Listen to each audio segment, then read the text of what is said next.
Oh my god, after 3 seasons, Zoe Lee has finally become somewhat of an interesting character and not just a shell of the way more interesting Queen Bee. Congratulations, Astruck, you did the bare minimum.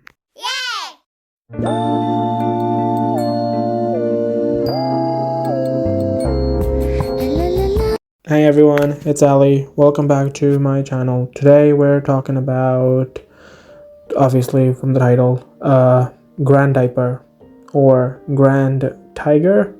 Again, it's got the illustrator thing going on where for some reason the titles and the villain names don't exactly match up. Again, this is just the English sub. We don't have the actual dub right now, so maybe it's gonna be different in the dub, but I don't know. Whatever. I don't want to waste your time. This is gonna be review, discussion, recap of Grandieper. So, without wasting more of your time with this introduction, let's get into it. Starting off with the recap. We begin with Zoe. Control them. Picking her new look for the new school year, and she lands on no beanie. Thank God. She goes downstairs and Andre is being his annoying self. He's too scared to open his theater cause his film selection might be too niche. Aww. Clap if you care. All right, let's move on. I don't care how much they try, they can't make me like this man. Fuck you. Zoe encourages him and he acquiesces. She then goes on to school and tells everyone about the theater, and she meets Ray. Chloe makes some astute observations about Sabrina. The rest of the friends try to lend some of their clout to her to help her boost her social media numbers. After some sublime crumbs, she tries to stop the gremlin from causing trouble, but Ray reminds her of his blackmail. Zoe tells the principal about their actions, but Ray's father gives them a pass because of his influence. Zoe starts noticing all the evil people do and get away with on a daily basis, and it's pushed her to the limit. My reactions, being a Sagittarius, was me being Nice. But now you've gone too far. You've crossed the line, Doja Cat. This Is war. When someone starts threatening her stepdad, she transforms and turns into fury. Colin lets her know why her suit changed. It's because of her emotion, and that can change how her suit looks. She goes on and talks to Ladybug about the rules and if they can be a bit more proactive with helping people, and Ladybug declines her ideas. She starts doing some vigilante justice by putting bad people in dangerous situations. Max sees this and tells Ladybug and Cat Noir. They're trying to find the best solution to this when they're disrupted by Grandieper, the new akumatizee. We find out this akumatized villain was the mean kid on the bus, and the reason he got akumatized is because Zoe publicly humiliated him. The miraculous with Vesperia take care of him and deakumatize him.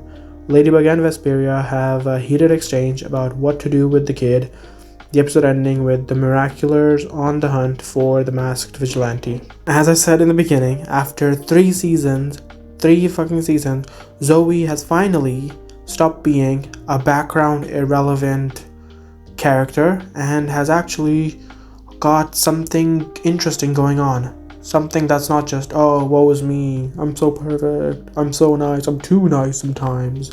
She actually got something interesting. While I commend the writers for trying something with Zoe, I just feel they didn't push it enough in either direction. I really don't get what this is supposed to be in like, what is this supposed to be?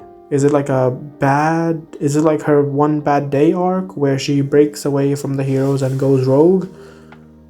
Well, yes, but who are we supposed to be siding with? Ladybug or Zoe? Because right now I'm on Team Ladybug. What Zoe basically did was put like public service workers in danger and publicly humiliate children. I cannot believe not more people are talking about this. does she really think this will do anything? The bigger question is, does the narrative think this will do anything? Because I can forgive this and even call it a pretty good writing decision if we are supposed to see Zoe in the wrong. I mean, this finally could be a character flaw, which could take her out of the Mary Sue status. You know, the rich girl with good intentions tries to change the world in the wrong way. Reminds me of a certain someone, but I can't put my finger on it. But also, you know, like, it also makes sense in that direction as well, because like Ray's here now, and he's messing with Zoe. She's really angry. She doesn't know where to get that anger out. I mean, she's tried to stop him, but that's clearly hasn't worked, and she feels helpless. So she tries to get her anger out on others, and she thinks she's doing it for the greater good, but all she's doing is just letting her frustrations out on civilians. That could be a great arc, and it could push Zoe above the characters I don't even acknowledge. But is that just me coming up with a cool idea, or what I want to see in this show, like I've done countless times, or is it actually what they're trying to do? Cause trust me, and they never turn out the way I expect them to. So I have to, because of experience, just go with the worst possible option, and that would probably be that Zoe's in the right, and all these like things that she did this episode, we're supposed to side with her because Asterix's like whole worldview is some people are just born evil. Even this 8-year-old child, 8, or I don't know how old he is, but he's definitely way younger than Zoe. So yeah, and Zoe's like 14, so yeah, 8 I'm putting on him. This 8-year-old child is the spawn of Satan, and he needs to be executed, or at least publicly embarrassed, like he did with, you know, the 14-year-old child last season. I mean, the episode ends with Zoe basically being like, are we just gonna let this dipshit go? Yes, Zoe, what do you want us to do? Execute the child? Die! He could literally be just showing a flaw in Ladybug's method in a genuinely horrible way. Like, this could just be extremely bad writing of him trying to put another flaw onto Marinette after, you know, the mountains of things that she's done horribly this season and last. And, you know, lead on to the whole, like, Marinette's downfall arc kind of thing. With this show, you have to always keep in mind that bad writing is always on the table. So the answer is, I don't have one. I mean, it's way too early. We kind of have to wait and see how this whole arc shapes out and what they're actually trying to do. So like many other arcs, this could either be a great arc or another on the giant pile of miraculous missing the landing. So I will wait for now to rate this episode, as I don't know what I'm supposed to take away from it, and the answer of what that is could radically change the outcome. Also, some people are saying that this could lead into Ladybug taking away Zoe's miraculous, and the diehard Chloe stands like me wishing for Queen Bee's return. The second one is definitely never happening. We are way past Queen Bee's return ever. If she ever does come back, it's gonna be like she steals it again, and it's gonna be her being horrible at it and just Thomas dunking on the fans yet again. But yeah, sorry for that tangent. I have a whole video about it. I don't know why I keep talking about this, but yeah, I do think that Ladybug might be like, give me back the miraculous like she did with Kim, but at the end of the day, she's probably gonna be like, no, Zoe, you are a good person, here you go, we need Vesperia, we can't do anything without Vesperia, even though I could just use the miraculous whenever I want to.